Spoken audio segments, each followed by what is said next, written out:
Alright guys, so remember the other day when I put the Daystar 1.5 inch leveling kit on the front of the truck, and I noted that when I measured the spacer it was a 2-inch lift? Well, I figured out what's going on. So I was looking at the instructions. This is one of those things that just dawned on me while I was driving down the road. I was like, I bet I know what was going on here. So with most kits, what you do is you put the new spacer that they give you on first when you're getting ready to put the coil spring back in, and then you reuse the factory isolator. That's how it is on almost every kit I've ever seen. And so I wasn't accounting for the fact that on the Daystar kit, they don't want you to do that, or at least they didn't design it to be that way.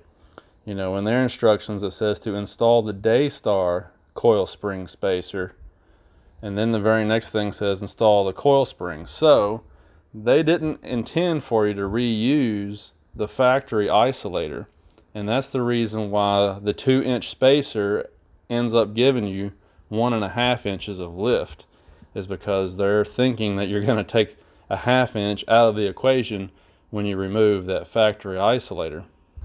So by reusing the factory isolator right there underneath of the Daystar spacer, I effectively made this a 2-inch lift kit or leveling kit on the front instead of 1.5, which is what I would have ended up with if I hadn't used that. So what that means is you can do it by the directions, and then your sport model would sit perfectly level. If you take out the factory part of the isolator, this truck would sit perfectly level, and this kit would be perfect for most of you who don't really care that much about hauling and towing. But I've already put it together this way. So like I said, I've got those 3/4 inch spacers on order. They're supposed to be here any day now. Once I put those in, it'll give me a little bit more rake back there, and it'll put me back where I need to be, since I'm going to end up hauling and towing with this truck quite a bit. But anyhow, I just wanted to point that out because I finally realized what's going on here. I was like, how do they consider this a 1.5 inch kit when it's a 2-inch spacer? Well, I figured it out.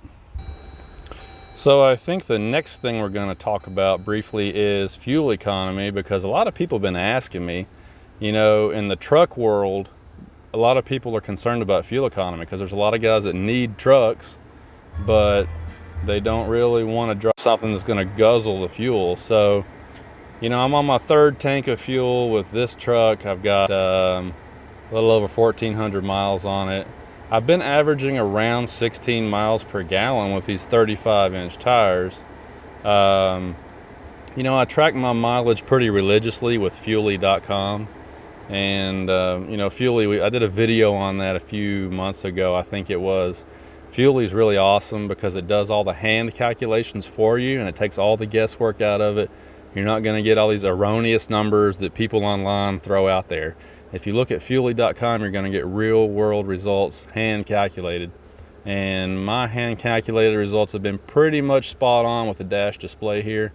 The dash seems to be maybe a couple of tenths or 3 or 4 tenths optimistic each time I fill the truck up. What I'll do is I'll run it all the way down to empty, or almost empty, not all the way out because that's bad on the fuel pump. But when the gauge here turns yellow and it says low fuel, I'll go get gas. I'll fill it all the way up, and I'll reset this trip meter or this fuel economy gauge here. I do that each time, and then when I get to the end of the next tank, it's always within a few tenths, so it's pretty accurate. And my hand calculated results have been showing about 16 miles per gallon.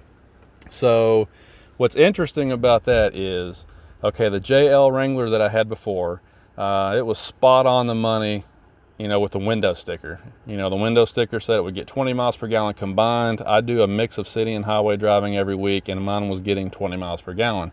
I put the 18s on there. Did I just say 18s? I put the 35s on there. I'm thinking 2018 model year, my bad. I put the 35s on there with the lift kit, and it went down to 18 miles per gallon. This truck was getting 19 miles per gallon when it was bone stock on the first tank, which is what the window sticker said it should get. But when I put the 35s on here, it's dropped to 16. So I lost 2 miles per gallon on the Wrangler, but it seems like I've lost 3 miles per gallon on this truck, and I can't quite figure that out.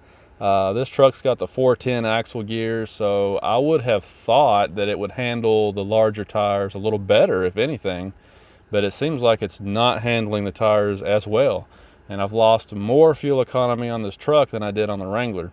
Now, of course, 1,410 miles, the engine is still probably breaking in a little bit. So we got to account for that a little bit too. But I don't think it's going to be that big of a deal. On the Wrangler, it wasn't that big of a deal. You know, once it broke in, I only got maybe an extra.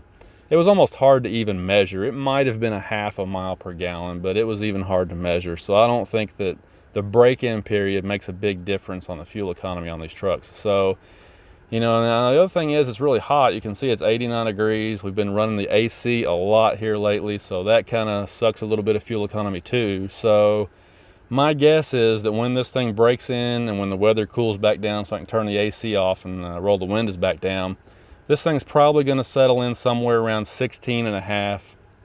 You know, if I get 17 out of it, I'd be really happy. But I think it's probably going to settle in somewhere around 16 and a half miles per gallon. You know, 35-inch mud tires and a small lift kit's going to be on here. So I guess that's not horrible, but I expected a little bit better out of it than that. Now, granted, this is a max tow model, so it's got the 410 gears and all that. So I'm sure that's not as, you know, preferable for fuel economy. But, you know, if you're wondering what kind of gas mileage these things get, again, I was getting about 19. I find that the window stickers are right on the money on these trucks. So around 19 when it was stock. With the 35s, I'm down to about 16 right now. I expect it to settle in around 16 and a half. So hopefully you can use that to kind of figure where you might be. A lot of guys are doing 37-inch tires. A lot of guys are going even bigger than that. You know, if you go with some of those large tire sizes, then obviously you're going to lose quite a bit more fuel economy, because then you're really starting to push things out of their power range. You know, 260 pound-feet of torque, it's not a whole lot, guys, to be trying to push huge tires down the road. So, you know, they're not gas sippers, but they're not horrible either. It's still better than a full-size truck, in my opinion. You know, I've had a bunch of full-size trucks, and even with smaller tires, they wouldn't get 16. So it's still better than a full-size. Can't complain, I guess. I'm totally in love with the truck. Every time I drive it, I just love it more and more and more. So I'm not complaining. I'm just trying to point out what you could expect, you know, if you're wondering about gas mileage.